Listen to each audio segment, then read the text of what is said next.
Kemarin kan teman gue ngajakin gue buat pergi ke acara bukber bareng teman-temannya. Di situ kan gue mutusin buat ikut. Meskipun ntar di situ gue kagak bakal kenal siapa-siapa selain teman gue. Tapi karena pas itu gue gabut, jadi gue ngikut aja. Singkat cerita pas sudah sampai di hari H, gue sama teman gue kan datangnya agak cepet 1 jam dari waktu yang ditentukan tuh cuy. Alasannya sih biar kita kagak kena macet. Karena kan beberapa jam sebelum buka puasa, jalanan udah pasti macet gara-gara pemburu takjil. Kayak lanjut singkat cerita pas sudah sampai di lokasinya, gue kaget banget. Satu restonya disewa anjir sama temannya teman gue. Jadi spontan gue ngomong gini, "Oh Iza, ini yang bakalan datang berapa orang?" Terus teman gue ngejawab, 50 orang kayak tapi itu masih belum dihitung sama orang yang diajak kayak lu gini, Ren. Di situ tiba-tiba gue kepikiran, ntar mungkin gue bisa kali ya ketemu sama temen SMP gue dulu. Gara-gara mikir gitu gue jadinya kagak sabar buat nunggu semuanya pada datang. Singkat cerita pas sudah waktu yang berbuka, gue kagak ngelihat ada orang yang gue kenal lama sekali. Jujur gue kecewa banget, ditambah lagi temen gue sibuk banget ngobrol sama cewek yang dia taksir. Daripada gue cuma bengong, jadi gue mutusin buat langsung ke masjid. Kalau urusan makan mah bisa antar belakangan cuy. Tapi pas gue tegak dari kursi gue terus gue mau OTW ke masjid, tiba-tiba ada yang teriak-teriak ke gue. Kamu. Gue denger ada yang manggil-manggil gua, tapi gua kagak ngeliat. Ntar takutnya gua kepedean kan. Soalnya ntar bakal awkward kalau gua nyaut, rupanya bukan gua yang dipanggil. Tapi semakin gua menjauh, suara yang manggil gua tadi kagak makin kecil. Jadi gua mutusin buat nengok ke belakang. Pas gua udah ngeliat ke belakang, rupanya emang ada orang yang manggil gua. Terus dia ngomong gini, Kamu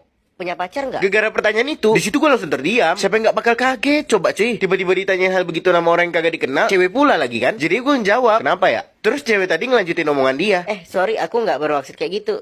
Kamu mau nggak nemenin aku lusa buat acara bukber kayak beginian juga?